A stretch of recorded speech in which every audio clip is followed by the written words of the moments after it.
शकुंतला की पावन कथा। प्राचीन काल में महर्षि विश्वामित्र कठोर तपस्या में लीन थे। उनके तप के प्रभाव से देवताओं का सिंहासन डगमगाने लगा। इंद्र को भय हुआ कि विश्वामित्र कहीं देवत्व न प्राप्त कर लें। उनकी तपस्या भंग करने के लिए इंद्र ने स्वर्ग की सुंदर अप्सरा मेनका को पृथ्वी पर भेजा। मेनका ने अपने सौंदर्य और मधुर कला से विश्वामित्र की तपस्या भंग कर दी। समय के साथ दोनों के संयोग से एक कन्या ने जन्म लिया, किंतु मेनका का हृदय स्वर्ग की ओर आकृष्ट था। लोकलाज और अपने दायित्वों के कारण उन्होंने उस नवजात शिशु को मालिनी नदी के तट पर छोड़ दिया और स्वर्ग लौट गईं। वन में पड़ी उस नन्ही बालिका की रक्षा स्वयं प्रकृति ने की। पक्षियों ने उसे अपने पंखों से घेर लिया। संस्कृत में शकुंत का अर्थ पक्षी होता है, इसी कारण आगे चलकर उसका नाम शकुंतला पड़ा। उसी समय महर्षि कण्व वहां से गुजर रहे थे। उन्होंने उस बालिका को देखा, करुणा से उनका हृदय भर आया। वे उसे अपने आश्रम ले आए और पुत्री समान प्रेम से उसका पालन पोषण किया।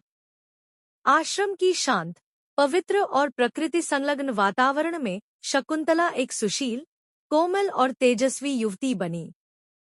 एक दिन हस्तिनापुर के राजा दुष्यंत शिकार करते हुए कण्व आश्रम पहुंचे।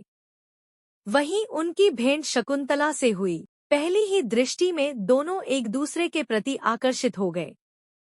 परस्पर प्रेम से उन्होंने गंधर्व विवाह किया। दुष्यंत ने शकुंतला को एक अंगूठी स्मृतिचिन्ह के रूप में दी और राज्य के कार्यों के लिए राजधानी लौट गए।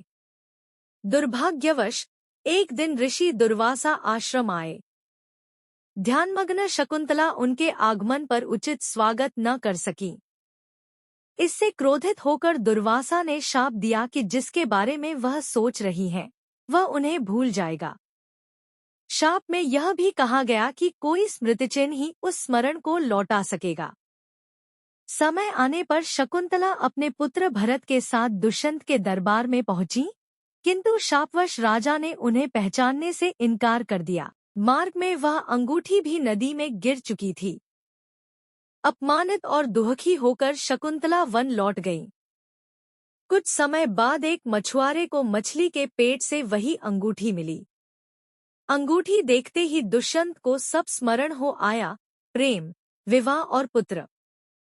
पश्चाताप से भरकर वे शकुंतला को खोजते हुए पहुंचे और पूरे सम्मान के साथ उन्हें और पुत्र भरत को राजमहल ले आए। इसके बाद तीनों ने सुखपूर्वक जीवन व्यतीत किया।